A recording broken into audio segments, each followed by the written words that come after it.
Chaque citoyen doit se sentir responsable du devenir de l'ensemble dont il est solidaire et répondre à sa propre conscience. Ai-je fait ce que je devais? Me suis-je forcé de faire mieux chaque jour? Félix Houphouët-Boigny.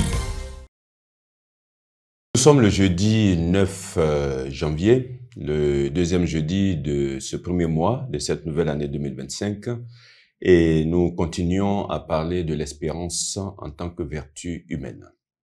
Vous vous souvenez, la semaine dernière, nous avons défini l'espérance. Nous avons aussi parlé de l'espoir, considéré comme synonyme du mot espérance, des mots qui lui sont associés, des adjectifs qui le qualifient, des expressions et proverbes auxquels ce mot a donné naissance.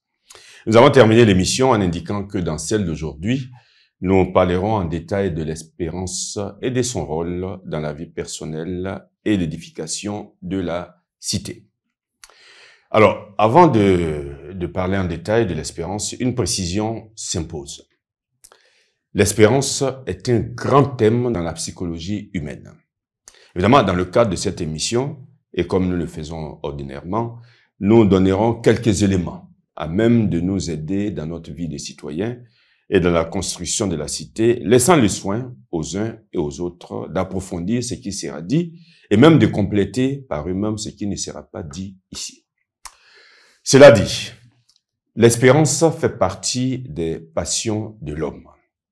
Dans une des émissions précédentes, nous avons parlé des passions qui animent tous les êtres humains, c'est-à-dire de ces forces vives, souvent impétueuses, existant en nous, que nous pouvons utiliser pour le bien si nous savons les discipliner et les orienter vers une noble fin. Ou au contraire, pour le mal si elles sont déréglées et laissées sans contrôle. Nous allons rappeler la liste de ces passions pour tous nous rafraîchir la mémoire. Il y en a 11. L'amour, la haine, le désir, l'aversion, la joie, la tristesse, l'audace, la crainte, l'espérance, le désespoir et la colère. L'espérance, c'est donc ce mouvement de la sensibilité qui nous porte vers un bien désirable, absent, qu'on peut atteindre malgré les difficultés.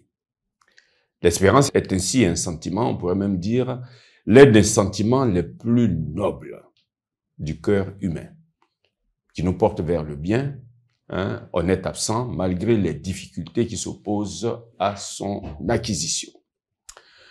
En tout cela, on voit bien que l'espérance ne peut pas porter sur des choses mauvaises.